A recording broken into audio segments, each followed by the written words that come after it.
Обладательница Кубка мира по масс-рестлингу Марина Федоренко открыла в Якутске персональную выставку «Кожа дерева». В экспозицию вошли декоративные картины из бересты, также представлены живописные полотна в жанрах пейзажа и натюрморта. Критики-искусствоведы высоко оценили работы художницы. Спортсменка с детства увлекается изобразительным искусством.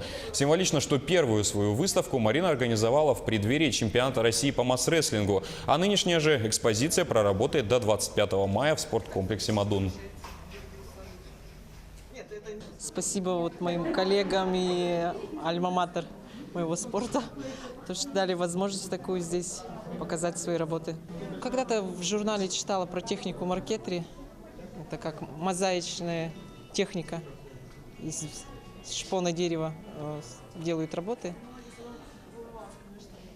И вот вдохновилась, так как у меня не было драгоценных пород дерева, была только кора из дерева, из березы.